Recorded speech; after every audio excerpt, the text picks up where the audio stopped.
They drew in his vagina bones. That's how you know he's a whore.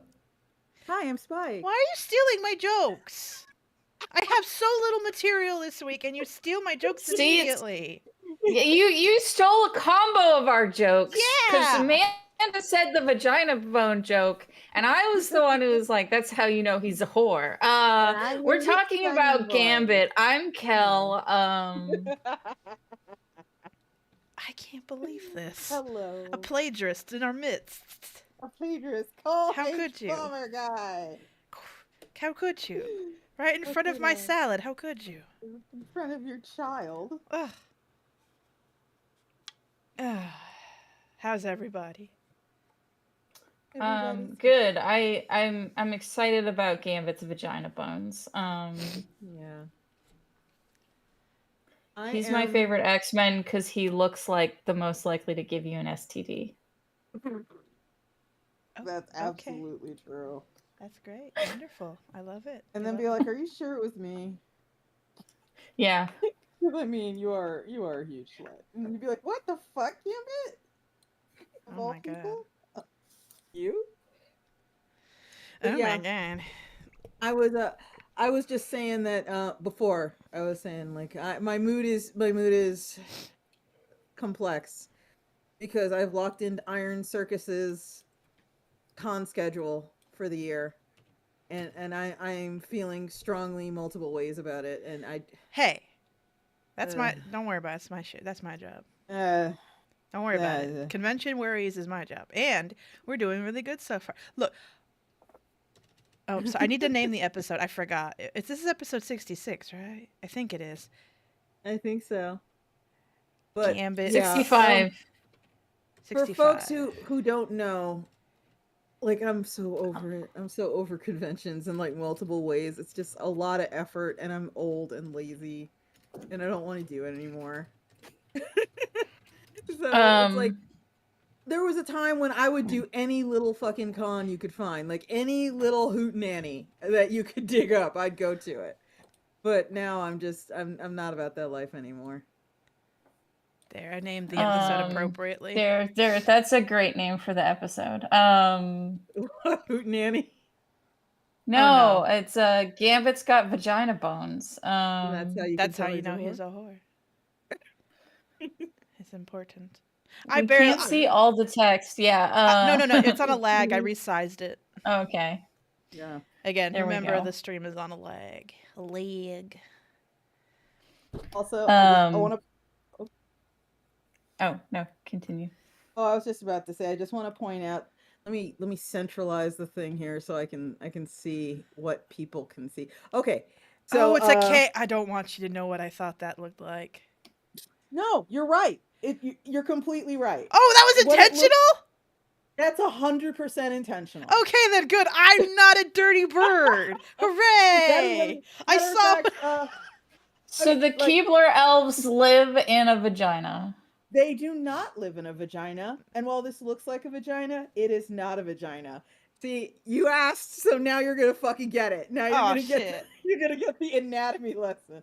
Okay, so as I've been trying to make clear, these people are not like they're not human beings, not all the way. They're humanoid, but they are not human beings. And part of them not being human beings is they don't reproduce like human beings.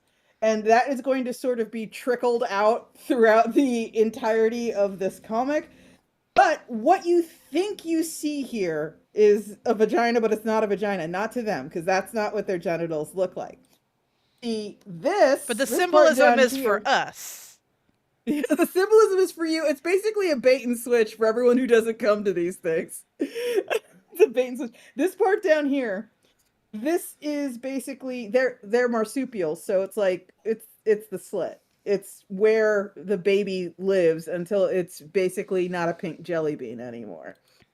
I Mm-hmm. see. I And this see. part up here is the genitals. So this is actually upside down. So the head of the person would be here, and their crotch would be here. There's their little feet. And their arms would be here. If this was on a person, it's actually upside down. So genitals, and then slit, and then But this is there's actually a there's the head. cave. It's just a It is a symbolically cave. designed cave. And It's a very symbolically designed cave, and everyone's going to think it's a vulva, but it's not. look, However, it is. all that matters is that I'm not a dirty bird and I saw what I was supposed No, to see. you're not a dirty bird. That is completely 100% intentional. And I am actually going to show you something right now. If I can turn off the lines and the sketch. Oh, and turn off the shadows too. You have Let's turn that so off many too. layers. This is the reference. It's stretched a little bit. This is the reference image I'm using, which really is. It's called Womb Cave, and I believe it's in Bulgaria. It's a real thing, and it's not very big, but everyone looks at it and they think the same thing. I mean, yeah. Someone I see in the chat is saying I only read Iron Circus comics for the marsupial sex education. you got to get it from somewhere. Yeah. But yeah, this is Womb Cave, Vulva Cave, in Bulgaria, and yeah. Let me turn back up. There's the sketches that I used I'm to drawing reference. cute cartoon animals partaking There's of one. fantasy fruit. And the shadows go like that. But yeah, the bit about this being like female genitals for them, you'll notice it has these little like whirly thingies, like right there, the little whirly bits. The little whirly bits are the vaginas. So the vaginas are actually up here. Because like a lot of marsupials, when they become sexually active, they are literally never not pregnant again. Just full of beans. Full of beans. They are literally full of beans. Yes. For the rest Because of their lives. while they're Spike, carrying... Yes. Have you seen The Howling 3? No, I have not. But a lot of marsupials, while they're carrying a baby in the pouch, they basically have a baby on pause. So like in their other body part. A backup bean. So the backup bean. So yeah, that's kind of what it means to be one of these little creatures, one of these little beasties here. Once you are sexually active and adult and female in their society, you're literally never not pregnant. I asked if you have seen The Howling 3 because Full of Beans is the plot of Howling 3. There were marsupials, so they always I feel like got... I've seen that. Hi, Kaito. So glad you dropped in on this. Just me explaining weirdo marsupial reproduction. No big deal. I think, Kel, are they like Australian or something? Yeah, they're Australian. I think where I've seen that. Creatures. There is a part where a lady has a pouch and there's a bean inside of it. I think I've seen that because my mom also is obsessed with werewolves and vampires, and she has her own collection of movies, and I think I watched that one with her. I'm sorry that you watched that one. That's not a good one. Bad one there. I've watched a lot of things. It's okay. The damage has been done, in other words. Yeah. I mean, again, this is my only memory of it. Is the bean. Yeah, I mean, that is the most memorable part. Well, this week I have just been thinking about slutty dudes, slutty fictional dudes, Gambit included, but Gambit is one of many slutty fictional dudes that I've been thinking about.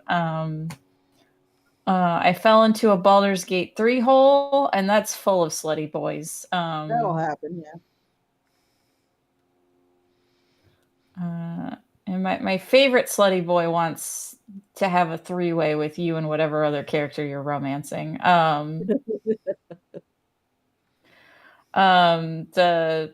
It's basically it's getting some compliments because finally you can be polyamorous in one of these games. Because this guy comes up to you if you do like the first steps of his romance, and he's like, "So I would like to fuck you. Do you feel the same?" Except he says it more eloquently than that.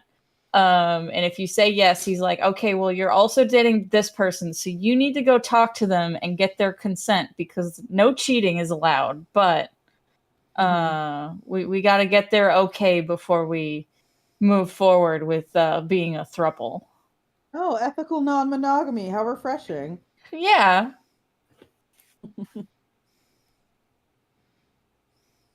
I'd also like to point out right now that people have already noticed, but and I've mentioned this a couple times too. But so here's Bettany, and Bettany's got as few clothes on as we've seen him have, and he is very different physically from Ta, who is back here being nosy and getting ready to get into trouble. And that is because Bettany and Ta are biological opposites when it comes to physical sex.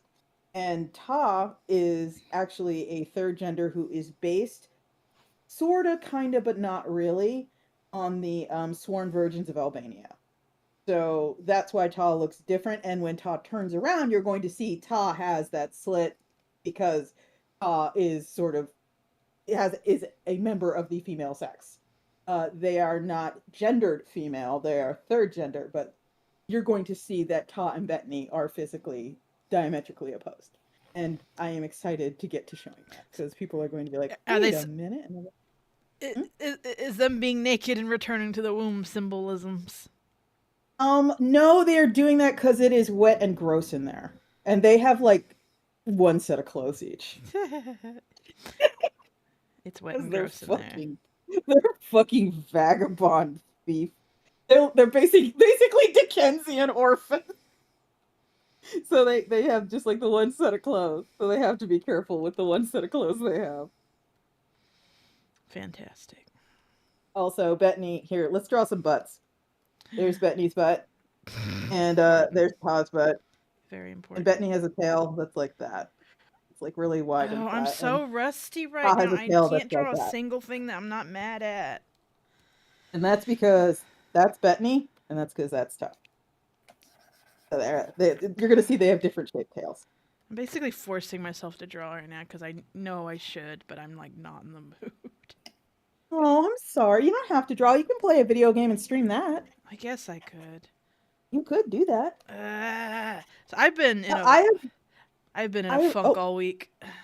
you have. So don't force yourself to do anything you don't feel like doing. I just feel like I should because again, but here's the thing: I have been productive.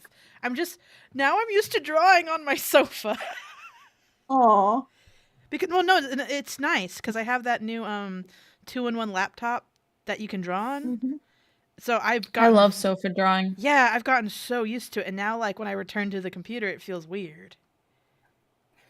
It's like no, I got to experience comfort. Why would you take that from me? Comfort, the new wild thing all the kids are raving about, actually being comfortable. Yeah, it's like it's nice. I'm wrapped in a little blanket. I have like back support and pillows surrounding me. My cat Mm. is lounging on me. I'm not at the computer, so none of the notifications can bother me. Nobody can reach me unless it's an emergency. It's nice. Mm. I mean, that does make Maybe it it's maybe that I think that makes it a little too easy to disconnect because I probably should have been more yeah. online this week, all things Well, considered. But it's yeah, it. I can't get too comfy because I'll just like settle in and go to sleep. So I can't do couch drawing. I've tried. I'm lucky. I can't sleep sitting up. Oh, I can totally sleep sitting up. No, it's why airplanes are usually such a struggle. Cause like, if I'm sitting up, I'll try. I'll try so hard, but as long as I'm upright, I can't sleep. I gotta lay Oh, down. Black Mud Puppy is asking, are the pouches front or rear facing? They are front facing. We are going to see some women later, but if this is what here, they don't have big hips. Aren't the pouches rear facing if it's a digging animal?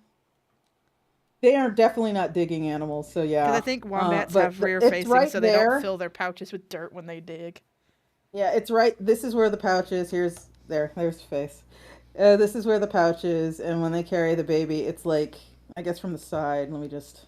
Here's their torso. Here's their pelvis. Here's their legs. I smile. I'm such a good artist. If when they carry a baby, it's like this. And just like human beings have this whole thing about like, oh, but when do you stop, nursing? And everybody's got a fucking opinion on how to raise your kid. There's a lot of opinion on when you take the baby out. So It's very as like sort of simple tribe folk, they kind of keep them in there as long as possible. But when you move to like the big city, I imagine there's people who write all kinds of fucking manuals on how to expertly and most scientifically raise your child. And but that's all. I mean, that is beside the point for these guys. This is completely beside the point for them. It's like a thing that is going to come up but has not yet is they are literally not even considered grown men in their own society. They're literally considered children. Like Bettany is clearly not a child. Oh, that's another thing I keep forgetting. So on my computer setup, I have an eraser on my pen. I don't have an eraser on my pen I draw on the couch with. So like I keep being like, wait, I can erase. Okay. It's important. Yeah. That's a modern construct, by the way. This whole idea that, you hit an age, you hit a number, you have this many birthdays, that means you are now an adult. That did not used to be a thing. Basically, a thing you did in your culture was what made you an adult. What used to be way more common. And they have not done the thing. They are technically children. Are there, someone asked, are there marsupial wet nurses? Definitely. Keeping someone else's baby in your pouch. Some big plump peasant woman with a big saggy pouch. Stop talking about me. That's me. Be nice to me. I've had a week. My pouch is sagging this week. I guess that'd be, instead of like empty nest syndrome, it'd be like empty pouch syndrome. Like I miss my babies. They're gone. Although they don't have menopause. So they're like gorillas. They're like chimps that way. They could just keep having them till they drop dead. They're like, oh no, there's no beans. I'm bean free. I am without bean. Yeah, they always have a bean. You die with a bean. Possibly. I mean, they're not like, geckos or something. They don't like save sperm, but looking up pictures of my favorite guy in Baldur's Gate and found out that there is a mod to make him a twink because people are cowards. Let me guess, the vampire guy? Well, the vampire guy's already a twink. I was about to say, I don't know much about that game, but I know that much. No, the vampire guy is the twinkiest twink that ever twinked. No, my favorite is, he is. He's a scumbag twink, but yeah, stop stereotyping twink, Spike. Twinks can be as terrible as anyone else. Yeah. This is my favorite guy in the game. I would argue he's more of a twunk if I had to get like analog. He got the man titties. Oh, let's see. I can't see what you're like. So if I go and look at this, I won't be able to see Spike. Spike's screen is going to disappear. So I'm going to look at it real quick. Mm-hmm. I don't like it. Okay. This is reminding me. Is anyone else seeing these things going around that are like the guy from King of Queens, but he has like gigantic tits photoshopped on? Yes, everyone's seen those. No, I haven't. So there, yeah, some people have it, but I don't want to. So don't enlighten me. You don't need to see him. I described it pretty fully. Okay. Yeah. But anyway, Spike, apparently there's mods to turn this beefcake into a twink because people are horrible. If he's not your type, he's not your type. Get over it. Yeah. I can imagine, oh God, if only he scratched my itch, then I could like him fully. Oh. There are other twinks in the game. Like, go date them. They don't want those twinks. They want this one. Cowards. I don't even know if this works in 3 dimensions, but whatever. Has been. Keep kicking the twink. Oh lordy, what have I walked into? Hello. Thank you for coming, everyone, by the way. Sorry we have descended into like the most fucking internet of all discussions. Which is totally different than usual. I know. We're usually so good at being normal. But yeah, before this happened, I was mentioning that I have kind of locked in Iron Circus's con schedule for the year, and we are going to be doing the American Library Association, SPX, TCAF, Cake. and Cake, and just those four. Because we've done the whole thing where we tried to do as many cons as we could stand, like a bajillion cons, all the cons in the world, just to see how it went. We were unimpressed with the results, so now, from now on, until the foreseeable future, we're going to be pretty selective about which shows we do. Well, I also have plans about how we're going to do those shows. We just weren't ready to do it this year. Mm-hmm. For example, we might do ECCC next year. We have been talking to ECCC staff. I have aired my grievances about ECCC here before, which is Emerald City Comic Con. And next year, they're looking to accommodate actual comics publishers a little better. So I'm willing to give that a chance. So chances are we will be in Seattle in 2025, if that matters to anyone here. Which means I will be in Seattle in 2025. Yes. Yeah. Assuming nothing goes wrong, anyway. Assuming nothing goes wrong. God, who cares? Yeah, this year has been up in the air in a lot of ways, but they're all good prospects. So, hello, Nudiz. Hi, Evan. Hey, Evan's in the chat. Hi, Evan. You missed all of my. You would have enjoyed my fucking discussions about marsupial humanoids and the Vulvar Cave. You would have enjoyed them because it's a bait and switch. It's not a vulva. All the best stories start that way.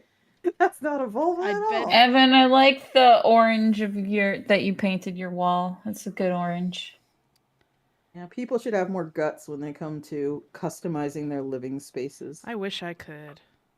Yeah, fair enough. A lot of people don't have the option, but those that do, they always get that speech. There's always like this old relative who gives you some speech about, well, don't go too crazy because it'll affect the resale value. So fucking what? They can paint it. It's paint. Yeah, paint it again. Exactly.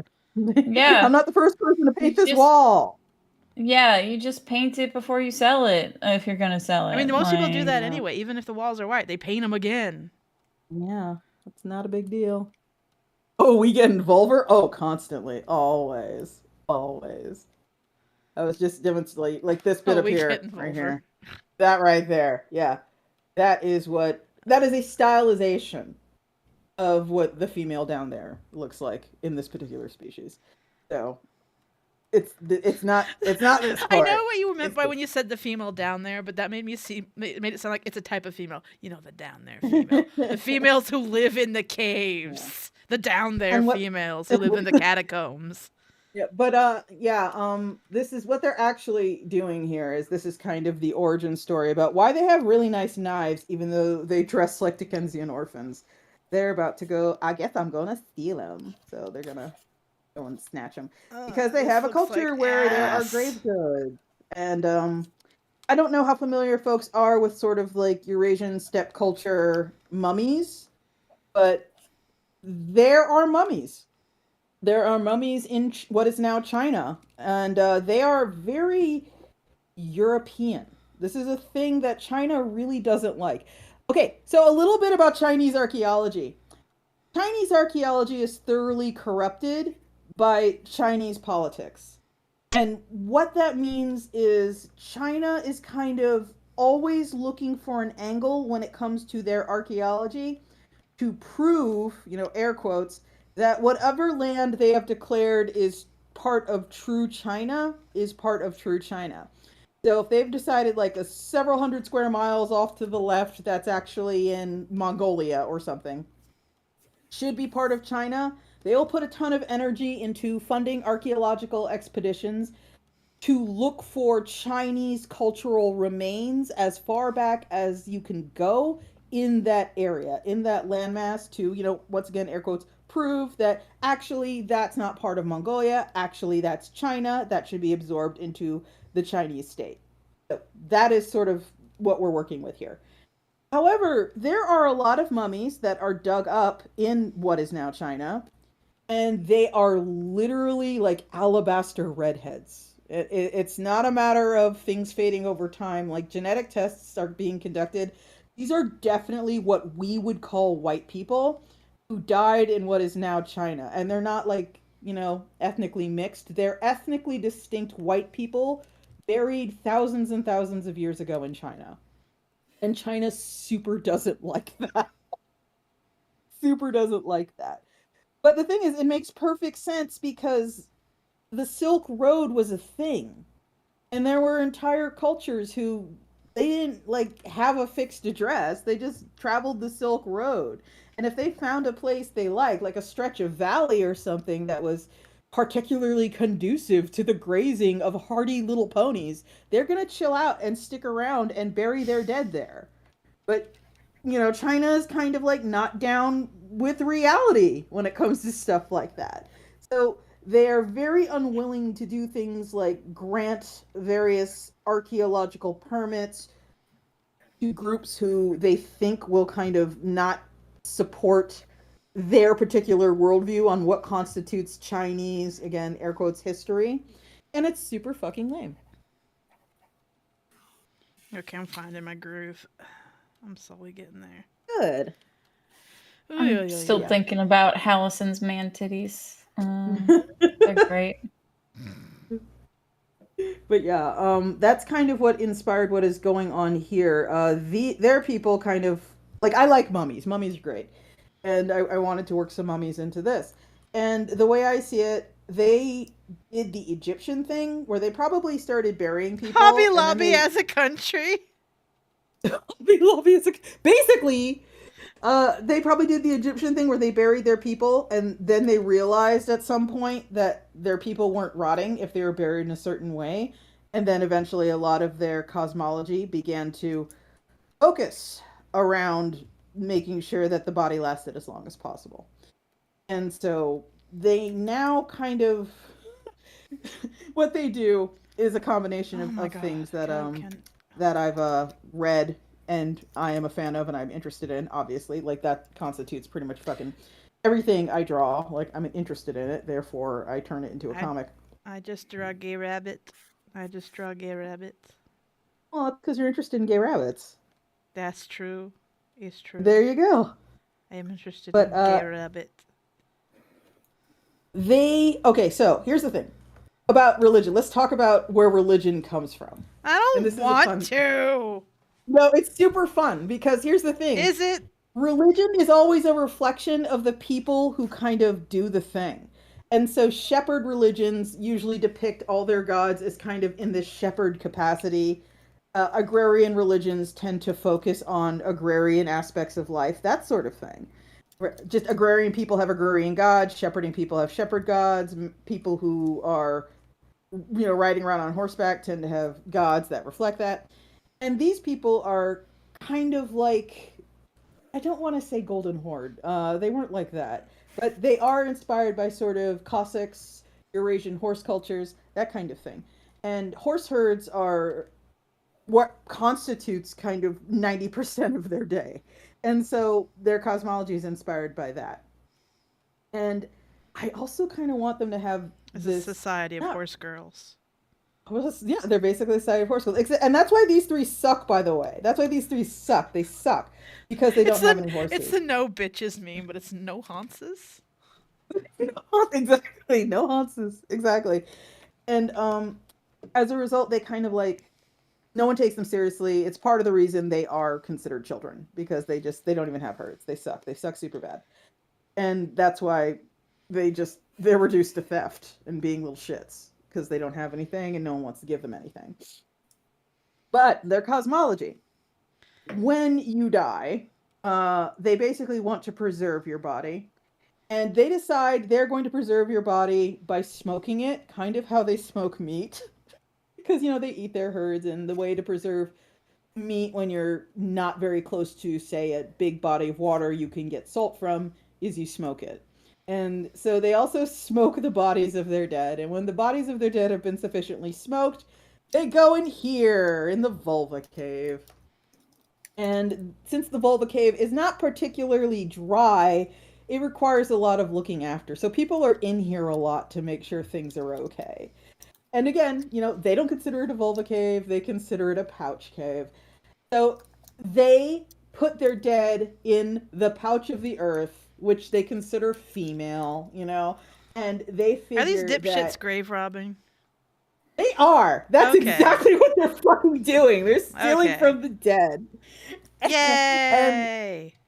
And so that their loved ones will resurrect again, but first their loved ones, before they resurrect, need to go through childhood again. Because, if you're going to be born again, you have to do the whole thing.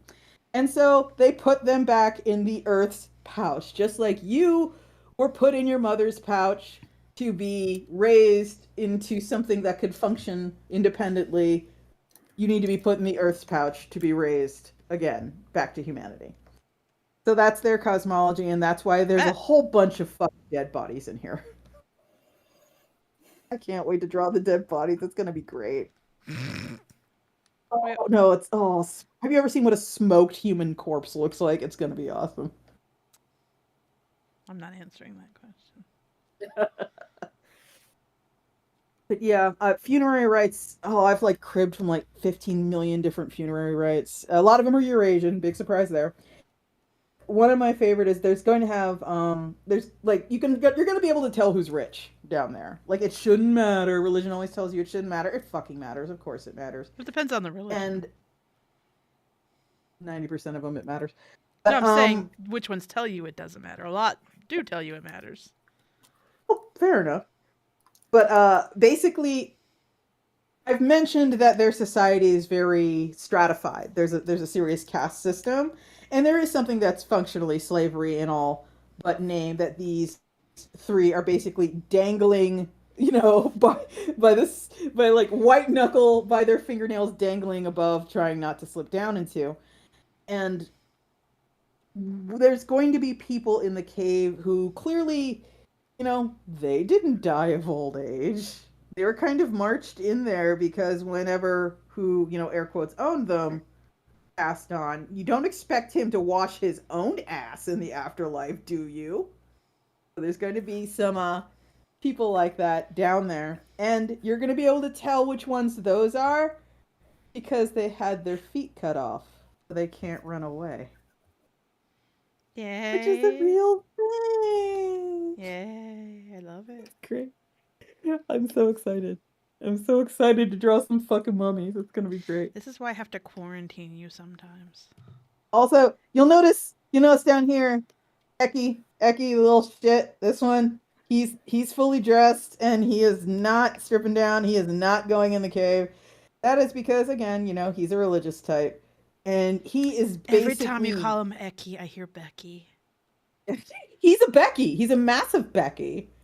He is not going in there, and he's all like, fine, y'all can go in there and go to hell. You'll answer for this when you're born again. You'll both answer for this.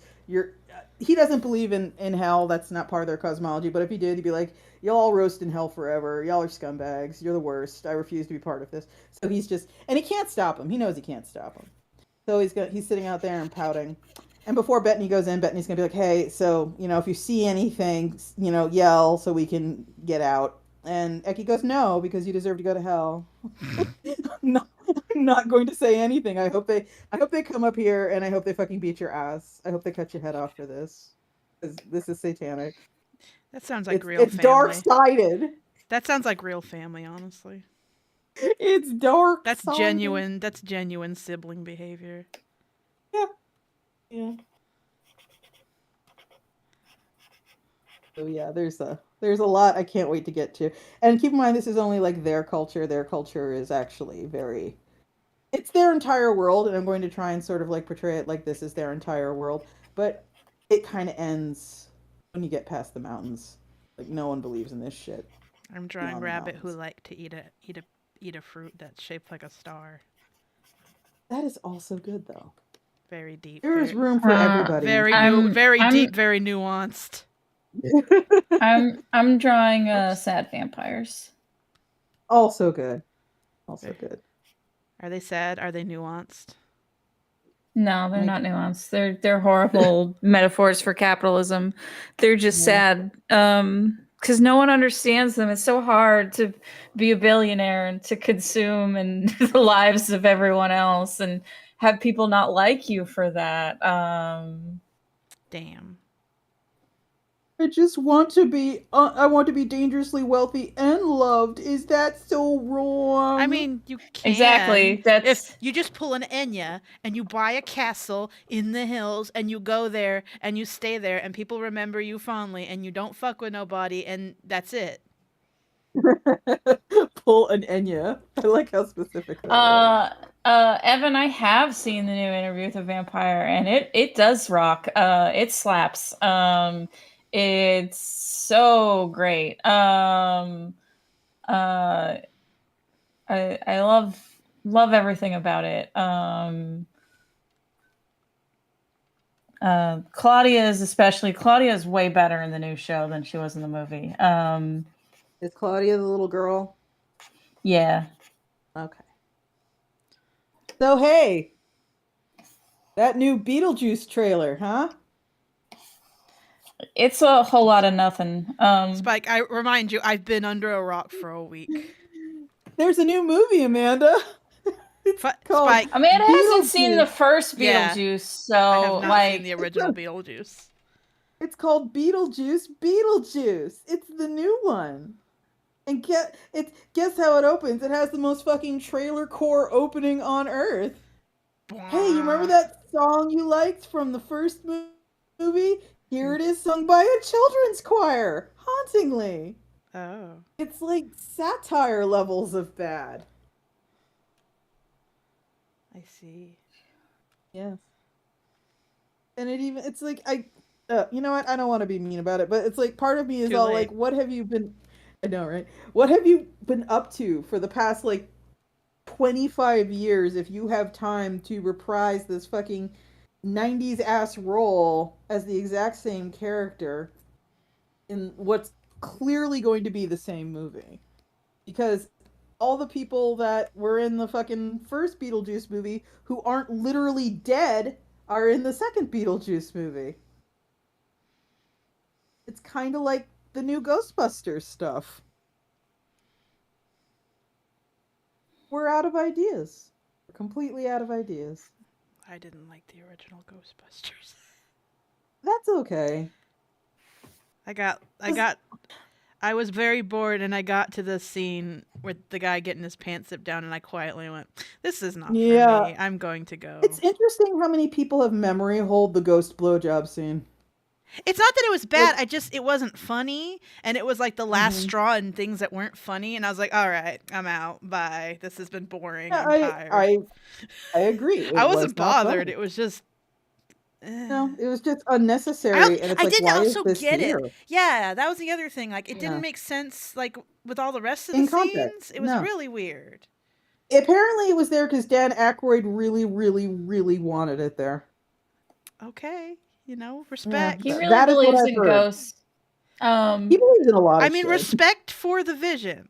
No disrespect for doing what you want to do, but you're gonna inevitably when you follow your dreams, not everyone can follow you, and you have to be okay with that. Yeah. Some people will, some people won't. It's very easy for me to say no to the new Ghostbusters movies because my favorite Ghostbuster is dead. So I kind of don't have an interest in seeing anything else. But I just, part of me wants to, and the thing is, I don't know how Kristen says it was condescending part of a longer scene. Yeah, it was, and they didn't include it. Oh, But God. yeah, like part of, I don't know, like this feels very condescending, so it's not like a thing I'm about to like skeet or anything. God, but I hate that we part of keep me's saying like- skeet. But part of me is like, it's just Y'all like, know that means come, right? no, Amanda, I had no idea. I'm just making sure we're all on the level. That's part of the reason I insist on keeping using it. I hate it. But part of me just wants to be all like, Yeah. you know that like watching this won't bring back the same feeling you had the first time you saw the original, right? Like we're all clear on that, right? Like this is not recapturing anything. This is a cash grab. This won't make you feel like you've watched the first Ghostbusters because number one, you were 12 when you did that, and number two, this is not expanding. This is a regurgitation. Anyway, enough about shitty remakes. Interview with Yes, the Spike, Vampire is shut up. genuinely good and fucking slaps. It's so much better than the source material. Like, and they clearly, Anne Rice is dead. We aren't beholden to her anymore. Let's go wild. Because she is dead. But yeah. I keep forgetting that. Yeah. When I read stuff about things they changed for the remake, I was like, she's like super controlling. She must not be 100% there, like if they changed this much. And then she died pretty shortly after. So I Is her was death like, recent? yeah, Because I didn't know yeah, that. Huh. yeah. Okay. She died like shortly before the new one. Nudist. She went super Christian, but then she decided she loves Lestat more than Jesus, so she went back to being not a Christian. So which fair.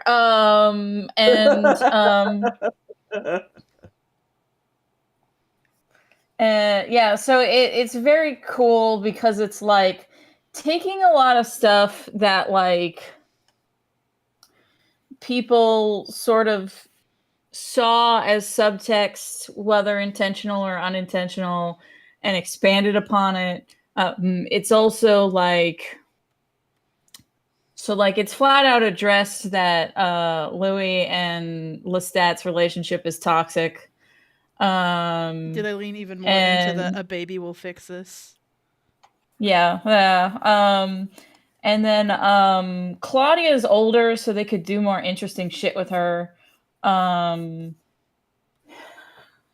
like, cause rather than being like a little girl, she's like 15, so she's still really young, and cannot pass for an adult, but she But is in old terms of enough that like personality yeah, and development, she can still. That's a kid.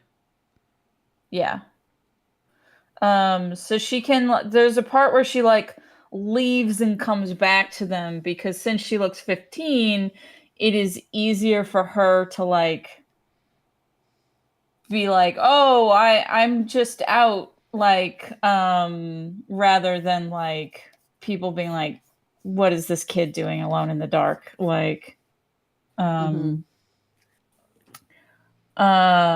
and the premise is that like the guy who interviews Louis, supposedly their first version of Interview with a Vampire was him making shit up so it would sell better. And now he's going to correct his old interview. Because he's older, but he's calling Louis out for like trying to. Oh, he only hits me when he's mad, and if I don't upset him, like it's fine. Like that's it's very good. It's a good TV show, and they actually their dicks work in it. So. Hooray! Their dicks don't work in the original. Yeah, I remember that. I remember. Well, you told me that. I don't remember facts. God, it's hard to do perspective when your characters are always already stubby and round. I have been watching I'm last to the party per usual. This is just the thing about me, but I have been watching Pluto, and That's pretty good recent. shit. I kind of wish it was better. Yeah, I feel like its biggest flaws is that it's not as good as one of the greatest mangas ever made. Yeah, and I mean I'm really enjoying it. I'm sitting there, I'm watching it. I haven't like stopped.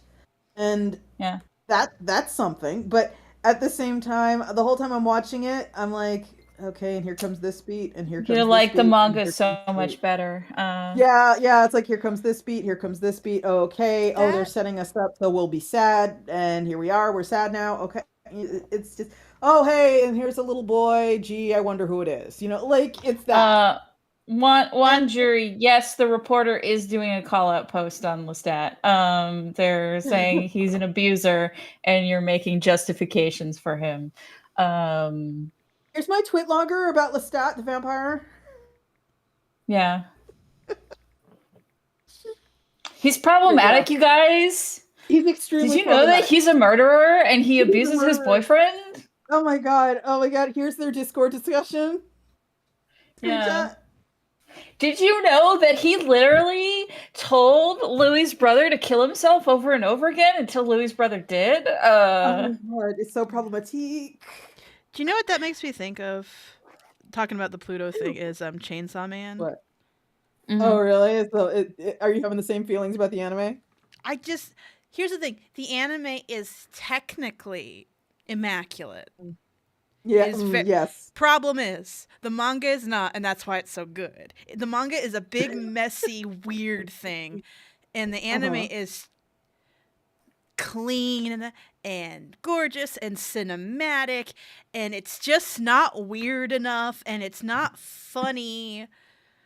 It's just every single scene makes for an extremely nice desktop background. One jury's in the chat saying, Lestat's appropriating Roman Catholic imagery. Cultural appropriation much? Yeah. Yeah. But yeah, I'm the thing. All right, here's the thing. It's like Pluto is gorgeous. It's by the monster guy. I'm talking about obviously the manga. It's gorgeous. It's beautiful, and I love seeing. Well, the first time when I was reading the manga, I love seeing that artist's interpretation of Tezuka's, let's be frank, very goofy ass, weird looking robots, and like he turned like Mont Blanc. He turned some really fucking goofy ass looking robots into something where you look at it and you're like, yeah, I can believe that's a robot, and not just like a dude with a weird haircut.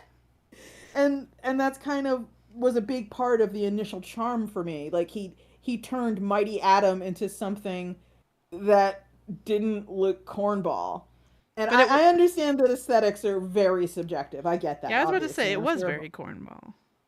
Oh, okay. But I really like seeing that creator just like, here is what North Number 2 looks like when it's not, some sort of goofball Tezuka thing, and here's what Mont Blanc looks like when it's not some goofball Tezuka thing. Well, And I I say like it was the robot. cornball, but like it was also not corn. It's weird.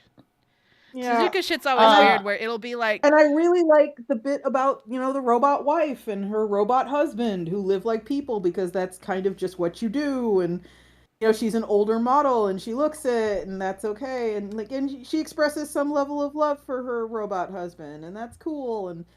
But it's like, it's not grabbing me like I feel it should. And I don't know if that's me because, I've read Pluto, and like, I don't know. Is it the manga or is it me? Because the pacing of the manga, like you control some of the pacing, so that makes it hit harder for you because it's a comic. So you turning the page affects the pacing, but you don't have control over the pacing the way it does in the TV show. So, for me, in my head, so my favorite scene in Pluto is when Adam has dinner with his dad, and and basically it's when they both realize that Adam is not Dr. Tenma's dead kid. And he will never be Dr. Tenma's dead kid, and he will never live up to this dead boy. Because they are not the same person. And there's just like, I feel like the manga is just so gut wrenching, but part of that is because like I am lingering on the moments in between longer than the anime was in my head. Yeah. Give me a second. I gotta Like, turn Kel's volume down. Kel's clipping. Okay. Okay, there you go. So I think like that is part of why the manga hits harder is you affect the pacing, whereas in the anime where you don't have control, it just goes a little bit too fast. I can definitely believe that, and I do think that's probably part of it. It's I just kind of, it feels like the most useless critique though, to be like, this isn't hitting. This isn't hitting. Like, that's not helpful. Shut up, you know? So See, I'm not gonna like that's say usually why I anything. like adaptations to change things a lot. Yeah. Not a lot, but you know what I mean. Mhm. Same sentiment, different. Like that's why Yeah. I didn't like Sailor Moon Crystal because, well, one, it was a little stiff, but two, like, Mhm. no, I read this. I read Yeah. this, and one of the reasons I like the anime, the original anime, is it was different from it was its own thing. And it was like, no, I've Yeah. been reading this. The Sailor Moon is so old. I have been reading this repeatedly for like 20 years. I don't want Yeah. to read it again. Make something a little different. Tweak it.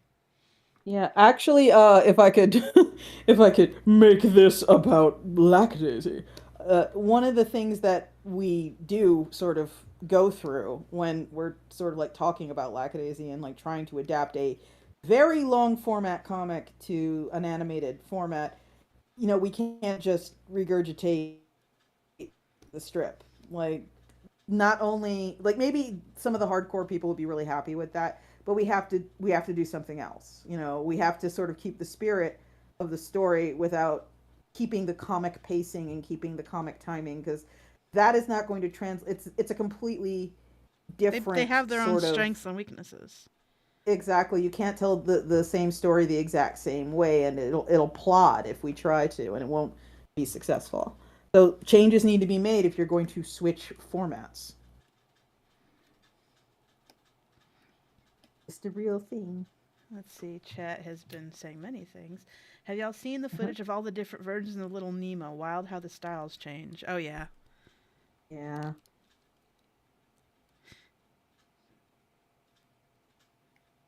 I think that's also partly why I really like this new Interview with a Vampire. Yeah. Is because it is so different. Also, source material original Interview with a Vampire is, yes, it's about vampires being sad, but it is also Anne Rice working through shit about her kid dying. I'm learning all kinds of And shit about Anne Rice today. oh yeah, no, that's why she wrote Interview with a Vampire. Is her kid died of, I think, leukemia, Oh, at the same age that Claudia is when she's turned into a vampire. okay. So Did that's not know where a that. lot of the like, this is a kid that will never grow up sort of stuff. Like, Oh, how does that kid feel about this happening? yeah. And it is definitely Anne Rice working through some shit. Yeah, especially Isn't the all And fiction. maybe. Yeah. and so like, because it is doing its own different thing, and Anne Rice is not involved, they can sort of focus more on Louis and Lestat, and they aren't as bogged down by working through those sort of Hmm. feelings, which, well, interesting, don't really go anywhere in the original. I mean, Hmm. Like, I see where they were going. Having yeah, this is actually something I've actually seen thanks to Kel. yeah, you've seen the movie. I have seen this, but no, I see where they're going because it does paint like, no, this would it is better to have died being a for it is better this way because being a forever child would kind of suck. You cannot keep your child Yeah, around forever. Um, yeah. there are fates worse than dying. And I Hmm. definitely get that sense that this is not Mm-hmm. the optimal life for this kid.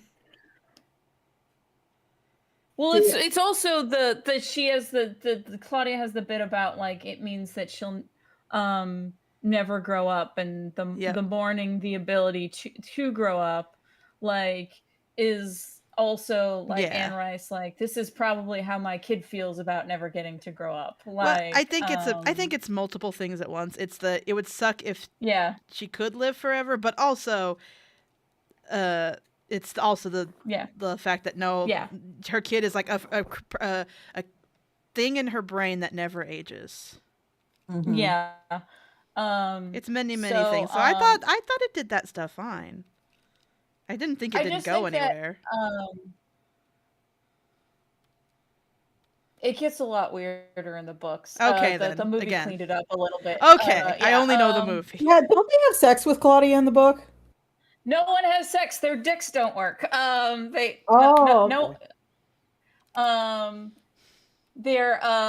She's very firm about that none of the vampires have sex because becoming a vampire gets rid of your sexuality.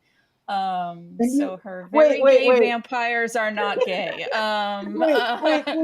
Is it the Anne Rice vampires or the Twilight vampires, or they have the one load left? That's the Twilight vampires. Yeah, they got one load. They have the one load locked and ready. Just the one bullet left. Whereas Anne Rice is at least more consistent in like, no, they don't work. They're dead. It doesn't work. One bullet left in the magazine. You just chamber that bitch and get ready. Just the one. Just the one. But no, so like Anne Rice is like your sexual urges get replaced by the urge to feed, and because of that, you are quote unquote attracted to all humans,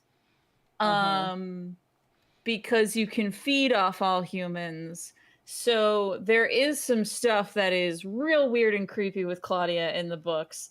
That gets right up to the edge, and she's very firm that nobody is having sex, and that is not what's happening. Okay. I stopped reading the Anne Rice vampire books because at the Vampire Armand, because he talked about little boys he had in his basement, and I was like, Anne Rice, you can insist that this is not sexual all you want, but I don't believe you. Oh. But hey, by the way, everyone, you know what does hit? Blue Eye Samurai. Go watch that on Netflix. I probably won't. You know what else hits is Delicious in Dungeon. I'm saving that now that I'm getting on a normal routine. I'm going to start biking again on my little stationary bike, and I'm going to start watching that on my stationary bike. Though I would rather read the manga. I'm watching Delicious in Dungeon. Yeah. Oh, you finish your thought. I have more Anne Rice nonsense to baffle you with. I'm watching Delicious in Dungeon right now, and it is, you have to picture me doing a thumbs up. It is okay. I know there are a lot of super fans of it out there, and my estimation of Delicious in Dungeon is it's fine. I like the orc. I'm more team sort of like piggy orc than green orc, so I like the orcs, but other than that. Okay, more nonsense Anne Rice vampire stuff. Vampires exist because of nanobots from Atlantis. You told me this. I wish you wouldn't say things like this. That is canon. That is in Anne Rice's books. That is really. I told that to my mom. She was very upset. Yeah, your mom was right to be upset at that. That's midichlorian level stupid. I think that's a fucking pitfall a lot of, and I'm going to be nationalistic now. I think a lot of Western authors fall into that pitfall. I think that they feel the need to explain the inexplicable and things that shouldn't have to be explained. Like, humanity. Well, the funny thing is that she already had given an explanation, which was tied to ancient Egypt mythology. And then she decided, no, actually it's nanobots. Yeah, it's like humans didn't know where they came from for fucking hundreds of thousands of years. Why should a vampire have an encyclopedic knowledge of where it came from? It doesn't need that. It's just I don't know where vampires come from. I just am one. It's I like know it's where not a I big came deal. from. Texas. Oh. But a lot of like Western fiction does this thing. And when I say Western, I mean like American specifically. Like, let's not mince words. A lot of American fiction, especially film, but books are not impervious, especially film, does this shit where it feels the need to explain every little facet of something. And it's like you don't have to do that. You don't have to explain, well, Well, how did the aliens, where did they come? Maybe I don't want to know where the xenomorphs come from. Maybe that would literally fucking ruin it, Mr. Scott, so sir. so Nudis is saying nanobots or nanobats. That's very good. But they're it I think that it is less an Americanism and more a capitalism thing. Because capitalism is the one that's like, well, we got to do more stuff with the xenomorphs. Where do they come from? Let's do something with that, rather than an actual desire to explore a thing. I'm just I'm It's a desire for money. I'm sure that's an element of it, but don't tell me you couldn't like, oh, here's a fucking charming little farming colony on a faraway terraformed moon, and everyone's so hippie. Oh, what is this weird egg in the field? Like, and oh, there's one space marine who is an old veteran who signed an NDA and can't tell anyone about what he saw, but oh my god, he knows what this is and he will save us. It's like you could there. I like shat that out. You could have done that. You could have done that. But no, you decided, hey, I'm going to literally ruin everything. I'm going to ruin the fucking Spike came the here with an jockey, axe the to space grind about jockey. Prometheus again. I How many know, Yeah. I episodes? know. How many episodes? I'm wounded, okay? I'm so fucking Listen, angry. Spike. More movies should have Michael Fassbender make out with Michael Fassbender. That was a different movie, though, right? I hate Oh, Prometheus. they blurred I hate together what because I happened. watched them at the same time. I think you're thinking about the other one where they're on the planet. Yeah. I've only seen one I of hate them. that it happened. I hate that Prometheus happened. I hate that it happened.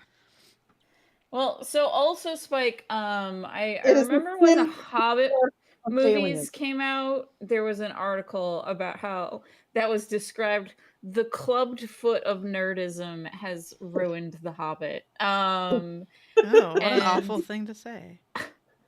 and I actually it hate was it. talking about how like the Hobbit originally was like this straightforward kids story about an adventure, and like they go have their adventure and then they come home and then they're done.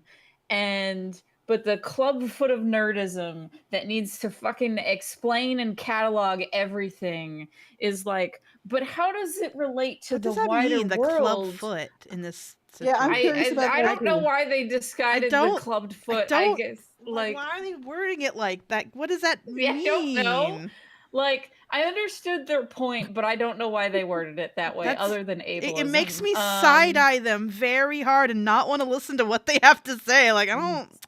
What are you saying, sir? But I understand the ma'am? point they were trying to make. I don't know why they Yeah, did that either, 'cause- but I hate yeah. that impulse. I hate that fucking nerd ass impulse where it's like, So it's well, like, why did you need to take this straightforward children's adventure and decide that it needs to connect to the grander scheme of things? yeah. Like, you don't take a kid's story and talk about, like, if you make a story about a kid's first day of school, you don't need to show how that kid's first day of school relates to the current state of American politics and the electorate of his, like, it's like, it, because that doesn't matter. The kid's first day of school does. Like, I mean, Yeah, I can think of a book where it mattered. like obviously there are types of stories where that would matter, but it's more just like in general, like you can't let it just be the kid is worried about his first day of school. I'm just really, I think we shouldn't know what the space jockey looks like, and I'm going to go to my grave enraged that I do. That's my thing. I'm just, I hate everything that happened. I hate it all. I've never hated a movie more. It made me angry and sad. I can tell. But yeah, I think Do that's a you really gross impulse. The impulse to take a story and like pin it to a wax tray and dissect it and remove all the little bits and pieces of it and dissect those and be all like, every little bit must be explained in the greatest possible detail. Why? No, it doesn't. That doesn't have to be the case. I hate that impulse. And I do believe it is partially fueled by capitalism, like you said, Kel, but I also believe it's partially fueled by, and I'm sorry, so people are going to get pissy with me here. I also think it is also fueled by like deeply uncreative people.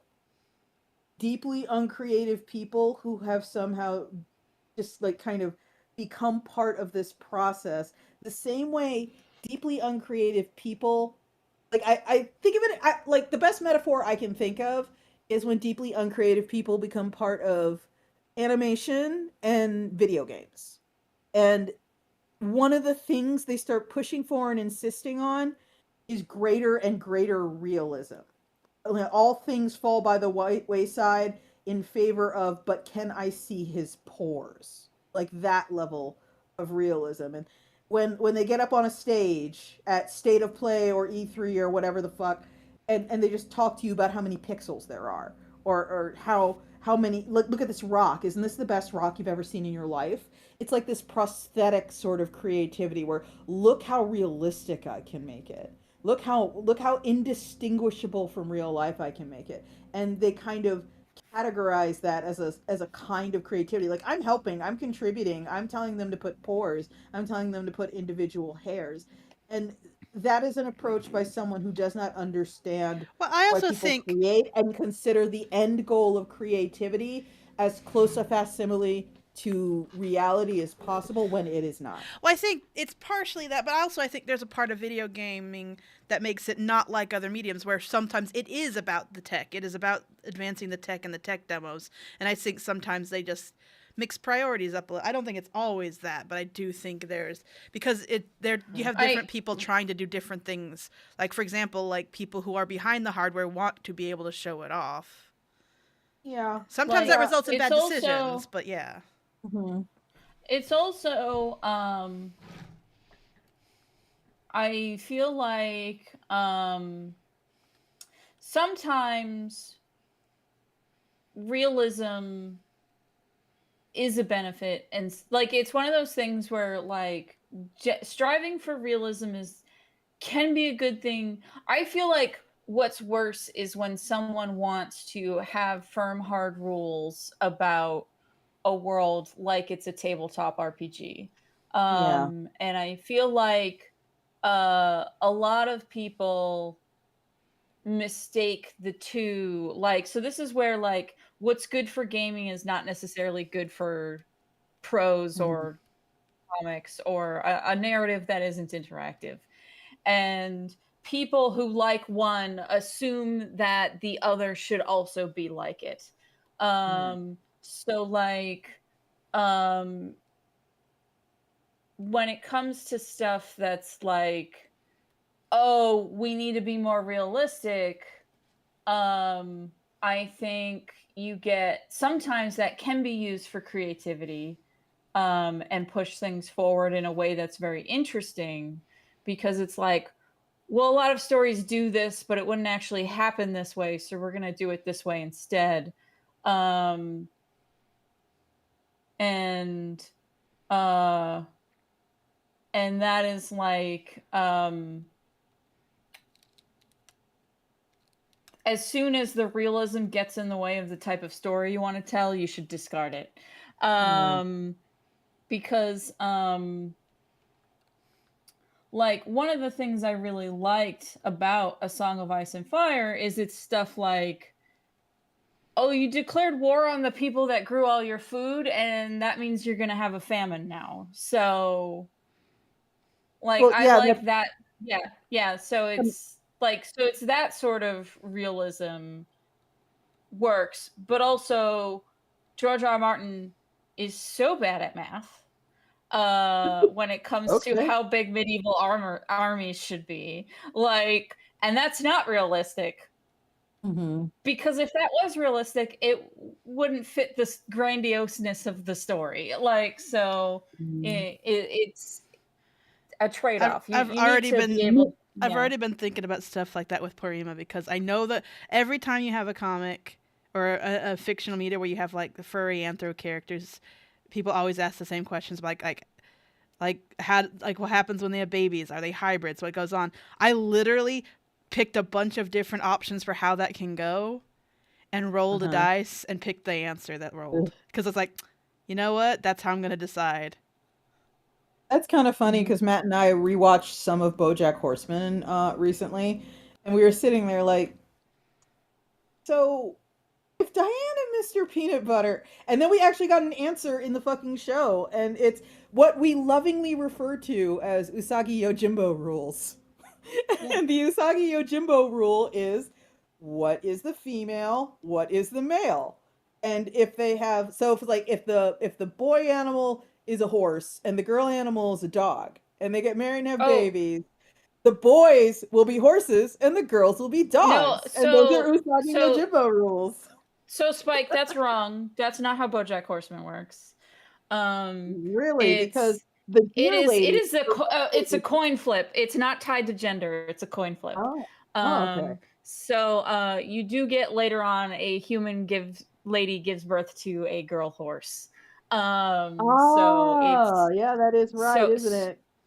so it is just a coin flip. It's not Usagi Yojimbo following the gender of the parents. rules. In Porima, it's whatever the dice roll came up with. Whatever the mom is, that's what all the kids are. Oh, okay, fair enough. And I'm like, you know what? I don't want to think about it. It's literally unimportant. We're going with that.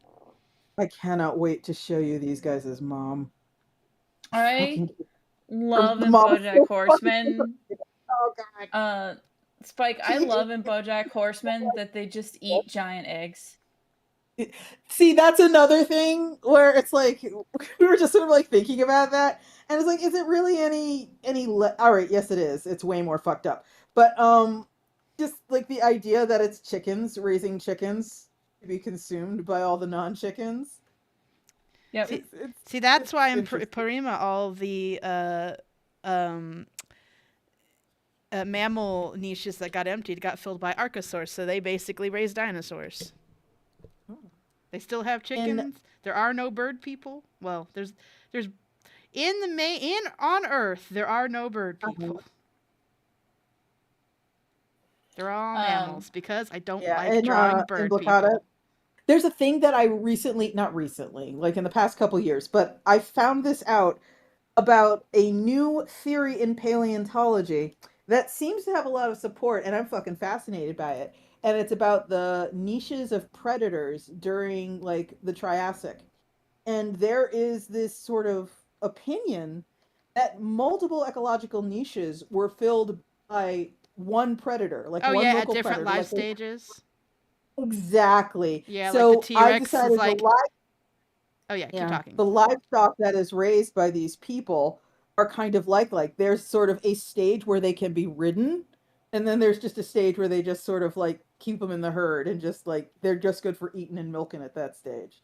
But once they get too big, they can't be ridden anymore. And there's like a stage where you can ride it if you're a woman, and there's a stage if you can ride it when you're a man, because they live in a super duper, like the genders don't live together. So there are women's tents and men's tents, and they only come together for make the baby and basically political shit. So like they jointly rule over a territory, and the women take care of what their culture considers the women shit, and the boys take care of what the culture considers the boy shit. and they kind of confab, but they don't like live in the same house or anything. Shit I'm like excited. that is why Yeah. all survival dinosaur games are always going to be impossible to balance.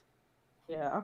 Because they want to cater to all. I'm saying this as a nerd ass who's played in dinosaur role playing survival servers for many years.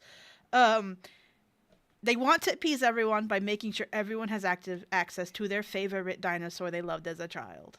However, Yeah. that means you have 5 apex predators occupying the same geological area, and it doesn't work. It's like that's not how it. But also, they want it to be realistic. But it's like that's Yeah, you can't have sorry, that's not how it do.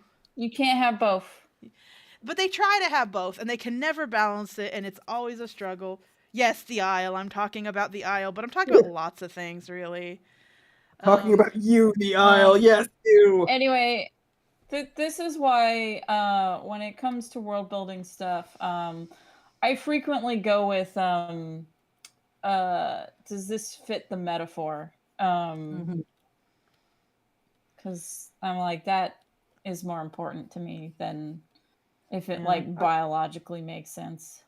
I just want to like make up shitty dudes. I don't have a metaphor with them being animal people. I just wanted to draw I just Sonic wanna characters. make up shitty dudes. I just wanted to draw my Shitty own dudes. Sonics. And I want to make up shitty dudes and make you like them. Like you failed. I'm sorry, Spike. The city between vampires, when they eat people, they get those people's memories. And it just got to a part where it spelt out that vampires get stronger the more they kill people, not the more that they feed off people. It is specifically killing. And it's like, yes, because that's the metaphor, that they're stealing lives. Like, that's it doesn't make biological sense, but it's the metaphor is that they're feeding off people's lives in particular.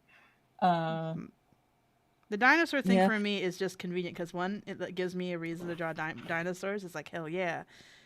Because that's something I liked with like Toriyama's early comics, is there were so many like weird fantasy animals that kind of got faded into obscurity with time, and I missed that. But because he enjoyed drawing them. Huh? Yeah. Oh, is that where you're going? That like I have no idea why they just stopped being a thing in later stuff. I think it just got less silly with time, but makes sense. So anyway, but I like that kind of stuff. But also, it means I can cut people off the path. Like, oh, do dog people have pet dogs? I'm like, no, they have pet protoceratopses. Go away.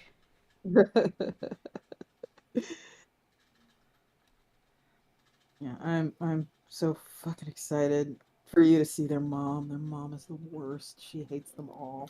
It'll be great. And it's not their biological mom, by the way. Yeah, I think I mentioned this. You did. Yeah, for folks who are new though, the whole tent setup, it's kind of considered that you have multiple moms and you have multiple dads, because that's how their society works. But these guys are freaks, not only because they don't have any let's just call them cows. They don't have any cows, but they also don't have Hanses. They have no Hanses. And they only have the one mom, which is like, what? That's like having one set of underwear. Like, what the fuck? Just really? You live like that? You need your Tuesday mom and your Monday mom and your... You need all your moms. You need a whole bunch of moms. And she is not their biological mom. She is their adoptive mom, and she still fucking hates them. It's gonna be great. You say it like... Spike doesn't believe in having good parents in fiction. I don't believe in good moms. But she's gonna be fun. I promise. She's gonna be fun. Well, the impression you gave me when you described her, she's not a bad mom. She's just... No. She showed up late, and there wasn't a lot she could do. Yeah. It's like you and Ravioli. Like, hey! No! Don't bring my baby into this! How like, dare you? Climbed in through your window, and it's like, what are you gonna do? Fucking throw her out the window? No, you're not. Ravioli, but she's an angel. I will help Ravioli. It's like she just saw these 3 fucking kids and no one cared, and they were definitely gonna die, and she was like, can't let them fucking die. Like, what kind of person am I if I just leave them to die? So Ravioli is she an kind of put angel them who in. only eats plastic sometimes. But they're shits. They were like, by the time she got them, they were shits. And since she took in pariahs, she became a pariah herself, which she thought wouldn't be a big deal. But it turned out it was. So she kind of resented them for it. But she shouldn't, but she did. Ravioli So, did have lots of worms. Oh, God. It's Oh just, my god. no. Alzbeer's Like like, I the first just thing noticed we the saw episode Bethany do. title. Oh, yeah, first thing we saw Bettany do was just fucking kill somebody and not really care. I mean, he got that way for a reason. Ravioli Miss does Ellesmere, want to. yeah, at the beginning of the episode, we were talking about Gambit's vagina bones in the new X-Men cartoon Yeah, and Gambit's a how he slut. is a slutty, slutty, slut, slut, and that's That's great. how you know. That's how you know it's vagina bones. That's how you know. Yeah. That's a hint. It's like people who uh, are cartoonists it's a girl because it has a bow on its head, got eyelashes. oh, It's a so slut. I remember once talking to Kevin about like, you know, a anime is gonna be horny as shit if they're drawing those vagina bones. Like if it's like a picture of some guys shirtless, um, and the artist has taken the time to draw that and also their collarbone, you know that's gonna be the horniest fucking manga. Yeah, but they're usually horny in the most boring, like, chess, like, it's not really horny way. They are gremlins and I love them. Thank you. Thank you for loving Yeah, my it's gremlins. it's like the like equivalent of like if the artist is drawing all the girls with camel toe. So like it doesn't necessarily it's gonna be good. It's just gonna be super horny. That's fair, that's fair. I'm drawing so many tree. Don't want to draw If tree, you but I can chose this see, life. yeah, so drawing the clavicle bone, the collarbone, and the vagina bones. I don't know what they're actually called. I don't either. There's a name for them. I'm just basing it off a terrible meme. Yeah. No, So I if an enjoy artist calling is it drawing gremlins. dudes like that, that is like the equivalent horniness wise of if they're drawing all their girls with camel toe and also I think like it's the like outline of their nipples are Adonis seeable through something. I their gotta look up. shirts. Oh wait, I Mhm. can't look it up because then no one will be able to see Spike draw. Never mind. I'm a slave to Spike's whims. Yay! Finally, my dreams have come true. Because there's that like swimming anime Free, and you can see all those boys' collarbones.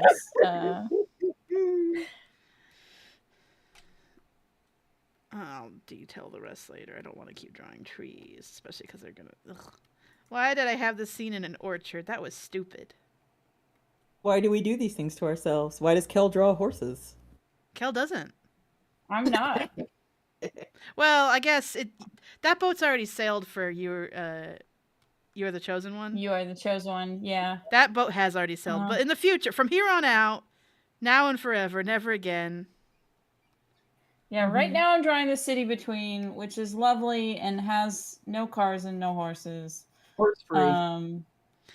See, that's why people ask. Oh, like I've been saying, like there's no Archosaurs, and because I don't want because they're all like furries, but they're only mammals. It's like, oh well, no, I know bird people, and it's like I don't like drawing bird people. Oh, and Miss Ellesmere and Nudist, thank you so much for the fan art. I think, oh my god, that is the first fan art this comic has gotten in years, and definitely the first that this version of the comic has gotten. I want literally to let everyone watching the stream know I do have a Kickstarter going on right now, and you should all back it. It's for the fourth city between book called Murky Water. It has a week left. Speaking of Kickstarter, so we all saw that article, right? Spike, Yeah, I've been unplugged. Yeah, I mean, I think we all could have guessed that's why. I've been but... unplugged for a week, so probably not. Amanda, basically what everyone kind of suspected was going on. Yeah, that's what was going on. Kickstarter got a secret $100 million investment from some crypto shit, and they like kind of Well, no, part of no. it was So the thing is it wasn't actually an investment. It was like an offer to buy stock from people. So I think that actually, um, what's his name? The CEO who stepped down was very using the crypto guys to try to get control of Kickstarter, like majority shareholder stuff. Because if you look at the mm, deal, that it's when it talks about the deal, it's like they're just buying shares from other people, and also um he doesn't have to follow through on actually implementing any of the crypto bullshit. So he just has to says that he's going to try it.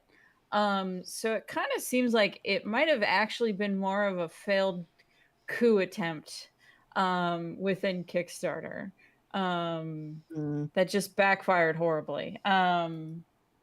And now they have lost like a ton of street cred. And the guy who has the biggest Kickstarter And literally ever jumped ship. yeah, and it's also um they're so fucking Silicon Valley tech pill brained. Oh, Yeah. why aren't more people doing Kickstarters? Our incredibly successful platform that like Mhm. has become a verb, so people Yeah. associate us with crowdfunding. Like, how Yeah. this is a failure because there is an infinite growth. Like, I've said it before, I've Yeah. said it They literally again. could have just they had like Patreon vibes. They literally got there first, right? And they could have just sat mhm. there and minded the Well, shop and made millions every single year, and but here's the that wasn't thing. enough. What they did was not proprietary and could not be repeated. Anyone could do what they did. They just did it Yeah. first and proved that it works. They Yep. basically were still the go-to out of basically goodwill. Yeah, basically. Because, Yeah, like, nothing Absolutely. they did but was proprietary or special. Like, anyone Yeah. could copy them. and then But why would you switch? It's Kickstarter. Yeah. yeah, and so that's why it's like baffling that they're like, "Oh, we need to have infinite growth." Like I'm not surprised that that's what killed them, but it's like It's I hate it. Yeah. yeah. And I'm not and for the record, this is not me fucking shitting on you for running a Kickstarter. Or like I don't shit on people for running Fuck you, Kickstarters. It Kill. is yeah, fuck you, Kill. Fuck you. But it's like I had the ability to leave, so I did because I did not appreciate that shit. And I'm not alone in that. And you know, if Kickstarter's cool with that, cool. You know, whatever. Um Companies are not I your friends. also a lot of backer kit services are for the people that insta fund. Yeah. So Fair I enough. do not think they are a viable alternative. And that's an Um entirely valid position. I have you are not the only person I have heard say something along those lines. I know everyone because fucking sits there and thinks it's easy for me, Well, but it's not. I've noticed that again, them and other platforms that are doing a similar thing, they really just they were really kind of not great in the discoverability department, Hmm. yeah. which is kind of big for Because they crowdfunding. don't care about people browsing their thing. They want you just big people to bring them to BackerKit. Um, Fair enough. and like Which is fine. It's Zoop clearly is working for him. Yeah. Zoop is also like so Zoop I think is doing a better job of promoting Browsability. Well, other people, but the problem is like I think they want to control more stuff than I want to yeah, give there are them. some people for whom that works. Like who that no, we will literally like I know three different projects where like they are also handling the printing. Like for people who are doing comics, they're handling Yeah, the they're handling printing. printing, they're handling Yeah, distribution, and for some they're people that works like out great. Yeah. yeah, so I would have loved that I back in would the day when I was just getting started. yeah, I would recommend Zoop more than Hacker. BackerKit. Yeah. Depending on what And I you can't want even and like need. yeah, I am a realist. I understand that kind of like my opinion isn't applicable to a lot of people. Like I get that. I'm not completely clueless. So I get why Zoop might be better for someone who's like, here's my webcomic. It's been running 3 years. Please fund it. I need $5,000. Like Zoop will be a better bet for you because people there Mm-hmm. are showing up Well, going, I wonder what comics there are on the site today. So Also, Zoop is only comics, so you can't exactly. Yeah. but again, it's not. That's why they can be so hands-on, is because they know that every project is going to kind of have similar needs. Yeah. Yeah. But again, there's some people who do want to micromanage the whole printing process, and there are some people for whom, no, I'd rather die. Yeah, for sure. I like White Squirrel fulfilling my stuff, which is the main reason I went with Kickstarter over Zoop. Yeah. White Squirrel is fulfilling Iron Circus's crowdfunds and their store and our store right now, I should say. And I have to say it's making me kind of consider whether or not I need the office space I currently have anymore. Mm-hmm. Because it's storage by and large, but now I have literally two different storage options, all of which would cost me less than having office you'd be better space. off with literally just storage. Yeah, that is another thing. Part of the reason we don't just have storage is we outgrew the storage facility we were in, like the largest climate controlled storage area they have, because it has to be climate controlled because I sell paper. Mm-hmm. They just like this is the biggest one we've got. There are no bigger. I was like, well, it's not big enough. That's why we moved to office space, and I am seriously considering whether we still need office space. As we have White Squirrel doing the store, we have Ingram doing the bookstore and Amazon, and we have White Squirrel doing the crowdfund. We still need a little bit of space, just because, for example, like for when we do conventions, like I can't. I mean, this could also be storage too. Like, I like what I've liked to do lately is stage our stuff. But I guess I can start doing that in my place. I can start staging our tables. Because that's been helpful. I've been considering like sort of maybe even buying a place, but I have been looking up what it's like getting a commercial mortgage, and it's tougher than getting a home mortgage. So I'm like, I don't even know if I want to go through this.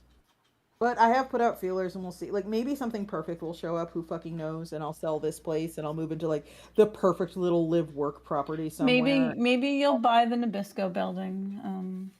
Nabisco factory, like I keep talking about, and maybe it'll be perfect, maybe it'll be everything I dreamed of. Who knows? But we'll see. I do not know yet. I do not know. This time next year, maybe I will be living in the Nabisco factory. Maybe I will just have like some storage at a store it somewhere and no office anymore, because right now the rent is going through the roof. It's unjustifiable. It's total bullshit, and I'm just like, for what I'm paying in rent, if I was paying that in a 30-year mortgage, without exaggeration, I could afford a $1.3 million building. So it's just like, it's just going to keep going up. So I'm like, this is bullshit. I'm leaving.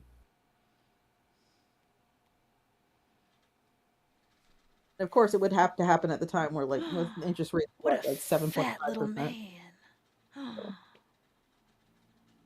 So one of my rats is drinking water in a very luxurious standing position. Net Fisher saying, when the post office lost my entire backing order, White Squirrel replaced the whole thing. Yeah, White Squirrel fucking rules. I really like White Squirrel. It's run by good people. It's very nice to not have to handle store orders anymore, too. But yeah, it is a time of uncertainty and transition for Iron Circus, because I literally don't know if I'll have that office space this time next year. I don't know if I'll be living in this condo this time next year, because you know what? Maybe I'll talk to some realtor and they'll be like, oh wow, it's so crazy that you emailed because this perfect thing just opened up, and if you sell the place you're living now, you can move in here and then go down the stairs and work at the office during the day and come back upstairs and live there. And oh wow, look at that. If you sell the place, that's the perfect down payment for this, and da da da da da. And it's like, oh wow, shit. Maybe that's what 2025 will look like for me. I have no idea. But I am annoyed with the state of things currently, so we're going to have to figure something out. There. Okay. Considering I started off feeling like not feeling it, I'm happy with how this one turned out. You doing okay? I think it looks lovely. Well, it took some wrestling. Better than my vagina I cake. feel like it took longer than it should have, but like again, I have not been in the groove. Mm. This is like the one chance I get to draw this shit, so No, that's fair. I'm always happy to do Uh, something. I just feel like I normally draw I'm this shit way faster. Is the thing like Mhm. I'm almost done with frustrating. my dismemberment scene. Nice. Yay! Oop, wrong button. But yeah, I think I mentioned it vaguely on Twitter, but my little brother gets yearly scans at with the John Ritter Research Foundation. He has like a Mhm. geneticist with them, and he gets scans at the. Long story short, we have like a fucking condition that runs in our family, and he has an aortic graft, and he just has to get scanned yearly to make sure it's all still good. And Mhm. they had to Spike and Kill already read all this, but basically they took all the scans and then they had to redo them, and you don't know they brought him back in to do them again, and it's like a very long drive to that institute, and they Mhm. don't have results for days, so we just assumed the worst. So Mhm. we've all been a fucking mess because I just I like get it. just assume like why else would they need new scans? They've never Mhm. done this before. They just needed new scans. That's all. He's fine. He's great, Sometimes etc. fuck off. He's fine. But that didn't matter. I was a fucking mess for days. Aw. But everything worked out. Everything worked out, and now I'm a rusty weirdo who like forgot how to draw Oh, after only like I 3 days. I know that feeling. The first few pages of Placata make me want to fucking vom, dude. But I'm not allowed to go back and redraw anything, Never so redraw unless you absolutely have to. Never. I can't do that. I can't do that. I'll be like I know bitches who are out there drawing the same 20 pages for the rest of their lives. I can't be that, man. I can't be that. I'll never get anything done. People are like, we don't give a shit if, you decide someone's eyes are mildly too uneven on page Well, it's 23. also part of Please just history now. Like, that is a part of history. It's cool. Like, some people genuinely don't like it when webcomics get redrawn because they genuinely like to watch the journey of how the art changes. yeah. It's neat. Yeah. Just it's fucking gross. But Um, I Redrawing stuff is the way in which madness lies. Don't and do it. it's bad. Don't do it, Learn everyone. from my mistakes. Don't do it. Just a Just say bad idea. no. It's a waste of your time and your readers don't care. There. It's like that's as blunt as I can be. It's a waste of your time and your readers don't care. Yep. Only do it if you literally have to, like you did it in a bad resolution or something. But even Netfish then, upscaling options are way better these days. There's upscaling options that exist. Netfisher, I was actually looking at LoopNet recently and a couple things on there did catch my eye.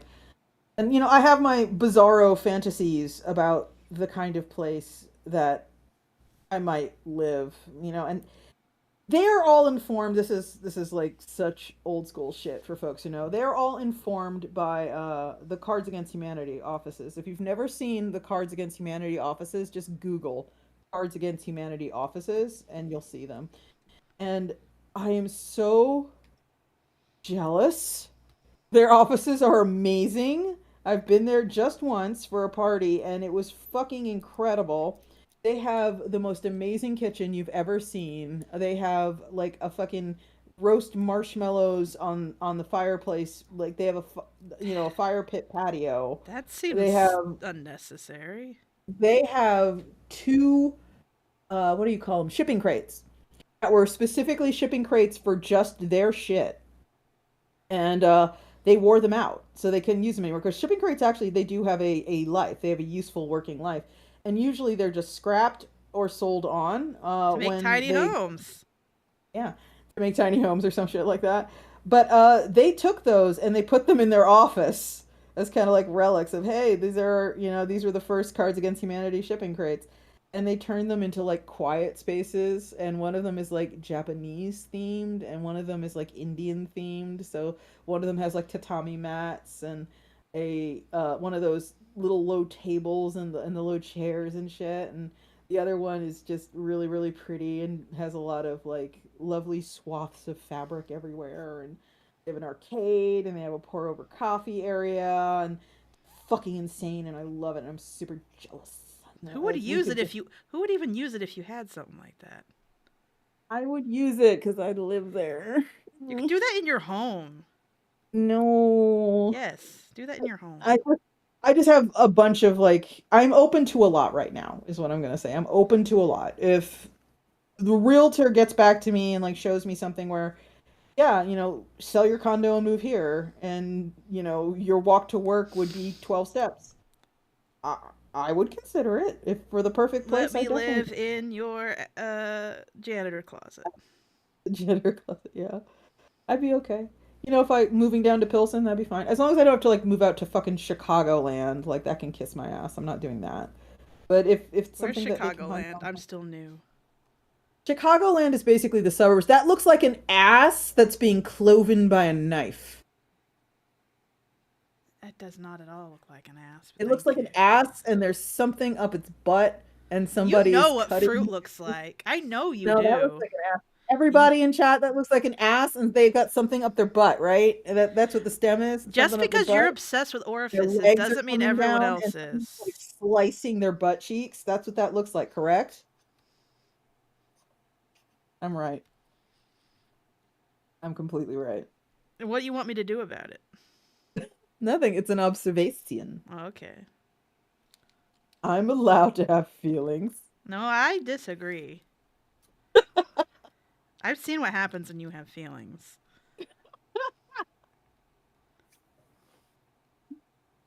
It is a little butt like, said Miss Ellesmere. See? See? So what do you want me to do about it is the thing. Nothing. I want you to acknowledge it's a butt. That's It's all. not a butt. It is. It's butt like. It's significantly No, butt you like. said you want me to acknowledge it's a butt. You didn't say you want me to acknowledge it's butt like. I'm not I acknowledging want that it you to is acknowledge it's in butt like. fact a butt. Yes, I can I want see you what to you're I can see the little bit of butt. Yes, it's a butt. But there's only so much I can do with a fruit that's shaped like this. Oh, Miss Ellesmere is saying you have seen the RimWorld DLC. Yes, I sure as shit have. I don't know how to feel about it because I literally have like 300 mods installed right now. But Uninstall them. never, no. I don't know how I'm. And here's the thing: it's not tickling my pickle super hard. I really liked the last one because it added kids and it added all kinds of cool things. Yeah, But I'm not as into this horror yeah, DLC. Wait, horror this DLC? I thought it was already a horror game. no, I mean you can definitely play it that way. I do, It scared but me. It does scare me. but They add like zombies and eldritch horrors, and I'm not into it. I feel like there's definitely some stuff that I could see myself kind of getting into. There's this SCP angle where if you study the horrors, you can kind of gain an understanding of and control of the horrors to a degree. So there's that.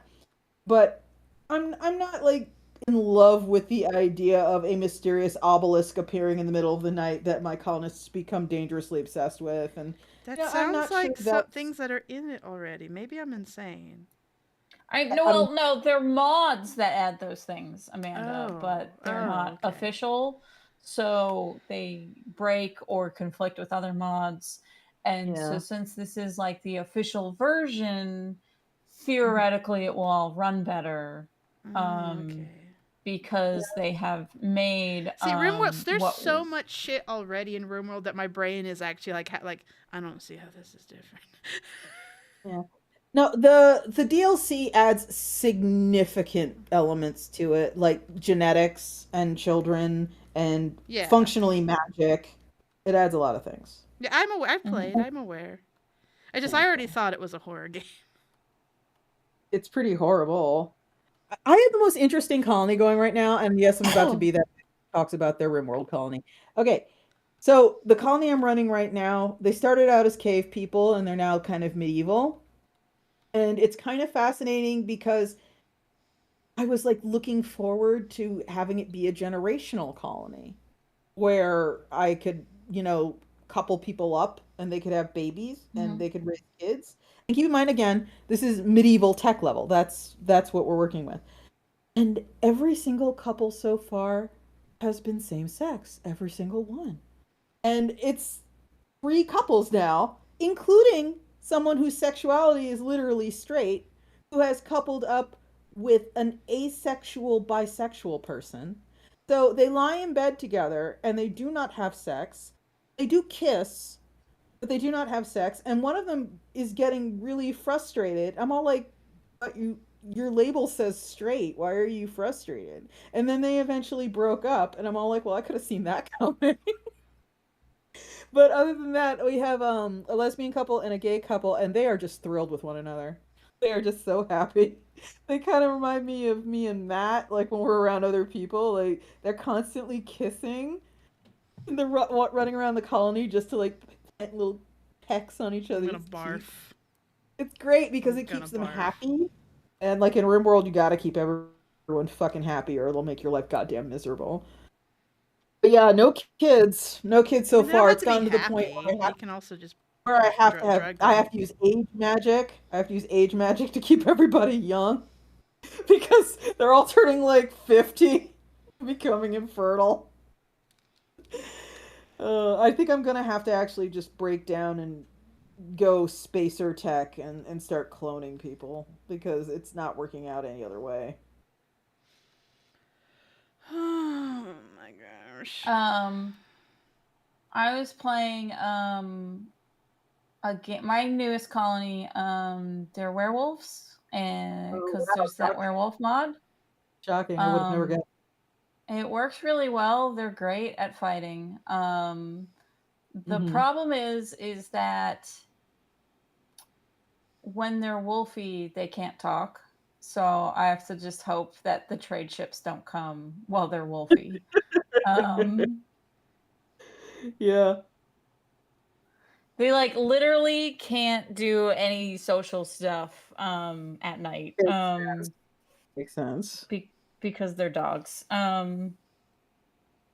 Yeah, Amanda, you talking about how RimWorld is a horror game?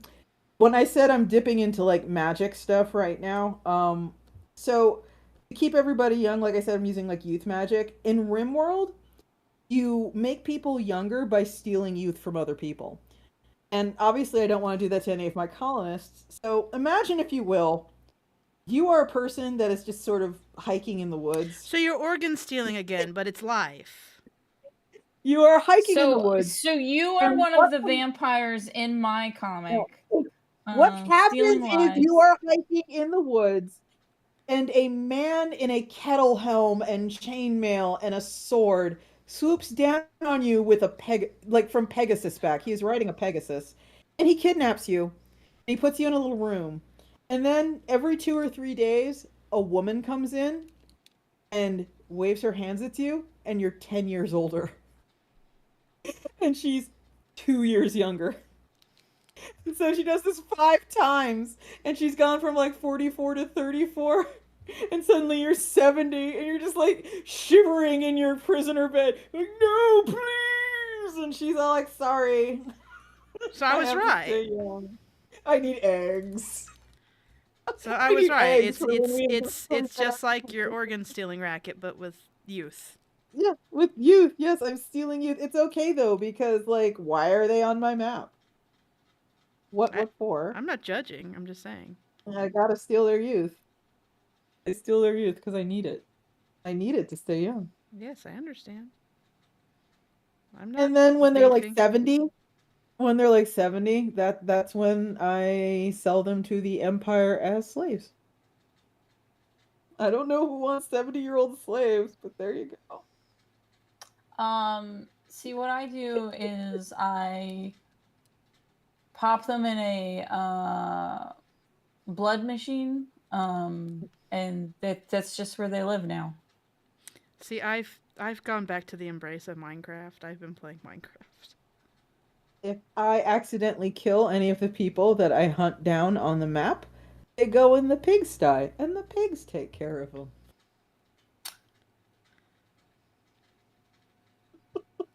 RimWorld is fun. Yeah. You should get it. If It is.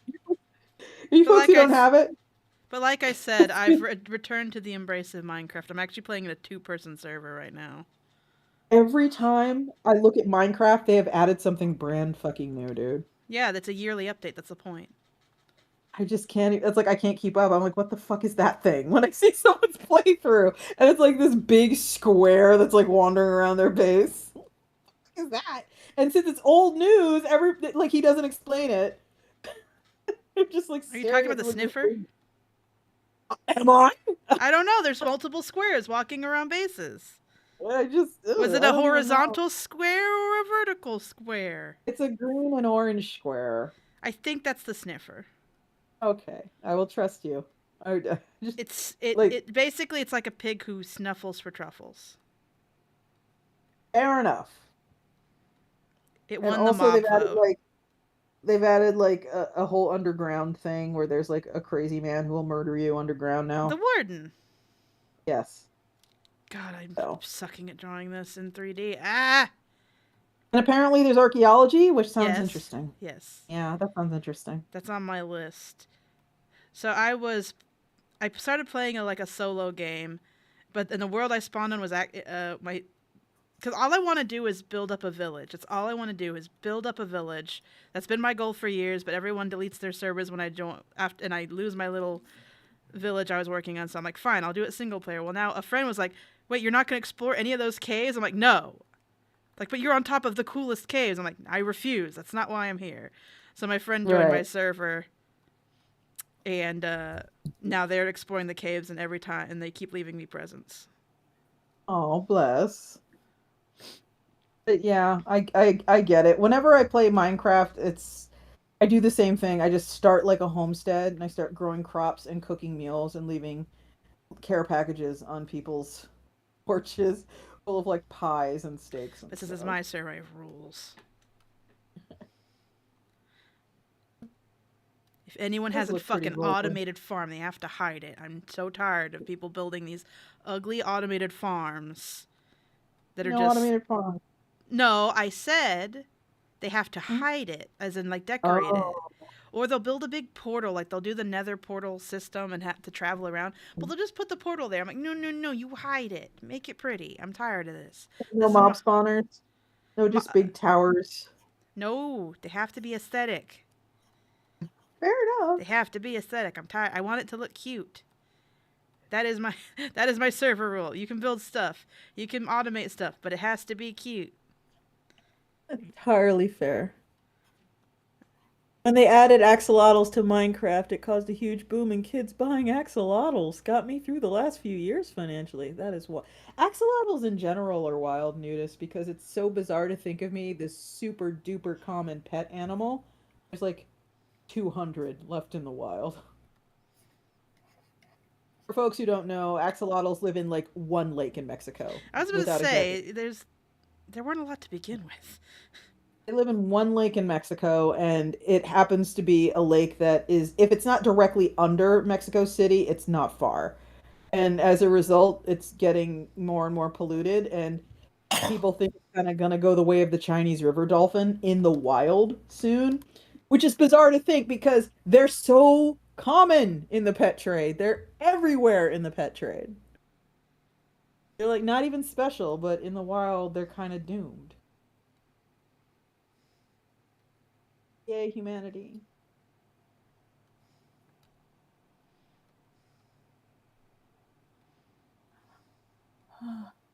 How's that look? Like it did in the beginning, but more detailed. Oh. What? Is that not the point? I guess. I don't know when to stop is the problem. I don't know. I don't know what you're going for. Like, it looks good, but I feel if you had stopped sooner, it would have also probably looked good. That's up to you, Spike. I don't know what I'm going for anymore. That's the problem. You have to look deep within you and say, what are my goals? There's your problem then, that you don't know what you're going for. I just want it to, like, look nice. And I haven't decided if it looks nice yet. That's, again, I can't help you with that because I thought it looked nice earlier. I didn't think... How far you want to go with it is up to you. Also, I'm gonna have to figure out how I'm depicting flashbacks in this comic because that's what this is. This is a flashback. He's not here right now. Or he's You it. could He's in a do what manga does and just have the gutters be black. He's in a coffin prison. Thank you, Miss See that Ellesmere. point That's that caused confusion with Love Me Nice readers because my borders were always, as soon as I switched to black and white from color, I made all my borders black. So people are like, oh, why are the borders black? It's like, because I want them to be. That's it. I just want them to be black. It's like, oh. But that was 1,000 years ago. Yeah. There we go. I haven't heard that name in 15 years. But yeah, there you go. Yeah, that's not. I'm gonna just keep doing inks until. See, the thing I will do is I'll sit back and I'll blur my eyes at it.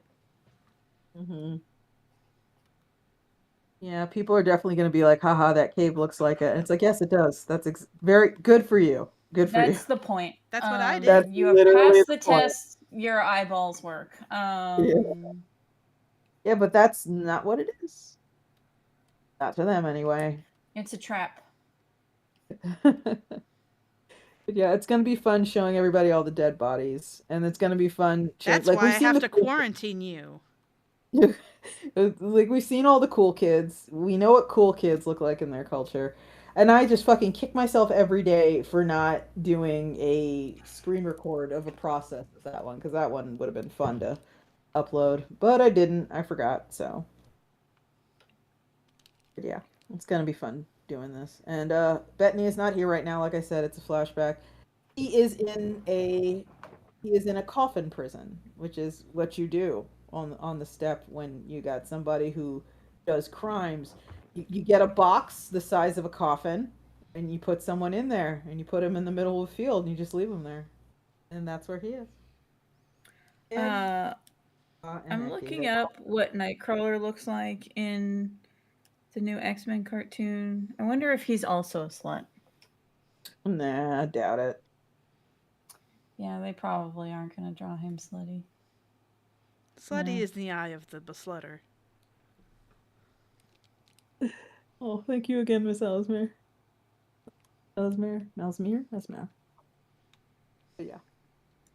Oh, I'm excited to finally get to what I feel. It's like, that's kind of like how I function with this stupid comic, though. It's like, it's always like, oh, good, now I finally got to the good part. Now I can do the good part. And then I do the good part. And then I'm just like, okay, cool, now I can get to the good part. They're all the good parts. Hooray! Yay. That's nice to think that, isn't it? That's what I believe. Yeah. If I consider a part something like a bad part, it's like, why would you draw it? Yeah. Why would you put the time? If you genuinely think it's bad, why would you do it? If I were doing this perfectly, if I were doing this in such a way where I felt it was like the perfect way to go about making a comic, I would not show anybody any of it until it were done. And then I would read the whole thing in one go, and then I'd redraw the parts I think need redrawing. In a perfect world, that is what I would do. Ugh, I like sharing. I know it sounds fucking nutso, but I think that would be the ideal way for me to make things. Why? Because that way you get it all at once, and it's as perfect as I can make it. I mean, I guess I'm also like, as opposed to what? Yeah, there is this comic that Pseudonym Jones, if anyone here follows Pseudonym Jones, I do, yes. This comic that is so old that it stars Fan Lee in Guatemala, real heads know, and it is a little duck and a little bear, and the little duck is looking kind of despairing and pressed up against empty canvas, just a blank canvas. And the little duck is saying, how do I make something perfect? And I have fucking been that little duck so many goddamn times. How do I make something perfect? And the little bear goes, like, you don't. You just, like, make what you make, and that has to be enough. Okay, Spike, I sent you Nightcrawlers. Okay, let's take a look here. I'm happy. And your comic will be available in 2032. Correct, Nudist. Nightcrawler does not have an OnlyFans, but Gambit I guess definitely does. I feel pretty blessed that I've never given a shit about perfection. That's never been something that mattered. That's a pretty good Nightcrawler, although I'm never going to be a fan of the fact that, like, we all just kind of decided he has straight hair, huh? Okay. Well, curly hair is harder to animate. I know, right?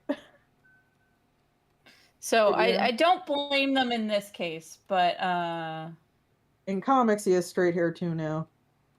he does? Hold on. In a lot of them, anyway. It seems to be up to who's drawing them.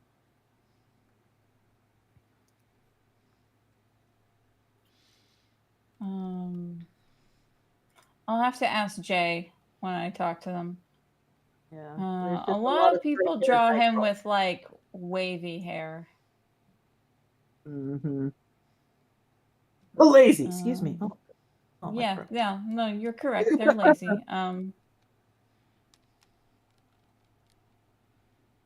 I hate straight hair. Thank you, Kristen. Same. I think that's a fucking cop out, is what it is. Okay, let me hit save. Oh god, the save button's different lazy. in this mode. Control like S. the animators have an excuse, but do they though? In comics, they're wrong. By the way, Kel, do I still have a meeting in half an hour? Yes, you do. Yes, I do. So we should probably start wrapping things up. Unfetter me from my chains. I wish to sit in my bed and draw. Yes. Okay. Everybody, I think we are going to call it here. Thank you for sitting around and watching me draw 3 idiots. Shit. I'm sorry. I dribbled G Fuel down into my bra. Good job, Amanda. We're all really proud of you. I'm Spike. Please like and subscribe to Iron Circus Comics here on YouTube. I run Iron Circus Comics and Iron Circus Animation. Please watch Lackadaisy on YouTube. Please buy Iron Circus Comics on Amazon, at bookstores near you, and on the Iron Circus site. Out now, Maisie can't even talk. Maisie Lovey's The Lucky Poor, which is a real-life memoir of what it's like to receive a Habitat for Humanity home. It's our latest release, and it's really cool and really sweet. Get it for, like, the middle grader in your life. Blacata is the comic you've been watching me draw. It's about 3 idiots who live in not Eurasia, are desperately poor, and make terrible decisions because of it. We are 50 pages in, so now's a great time to hop on board. If you go to blikada.com, BLIKADA.com, you can start reading. It's a pretty good comic, I think. Sorry about the slow updates. I'm literally running an empire. Stop saying that. I'm Kel. I make comics that you can read at kelmcdonald.com. Like I said, I have a Kickstarter now called Murky Water. You should go back it. It has a week left and it needs to make its last $1,000. So push it over the edge. I hate social media, but it's all linked on my website. So if you care about social media, you can follow me in the places. I'm Amanda Lafrene. My link is in the description. That links to the hub that links to all my stuff because I've still been too busy to redo my portfolio, but it's on the back burner like everything. What I've been drawing is a webcomic I plan to launch in the fall. It's me. I want to make Sonic the Hedgehog, but gay. The end. And without a kidness. Why? Why without a kidness? Because you'll get sued, haven't you heard? No. Yeah, only Ken Penders can make Echidna comics. No. Yeah, he made up echidnas. I get what you're saying, but realistically, no. Echidnas are an animal. Ugh. Now, if I use a specific kind of design, perhaps. Mm-hmm. I do have a floating island in my comic, though. Gasp. Oh, no. Gasp. Gasp. Oh, You're no. a thief. Plagiarism among us. Oh, no. Yes. Ken Pender, come for me. I could be Goodbye, everyone. Thank you for coming. Bye. I'm spry. That's a lie. I forgot the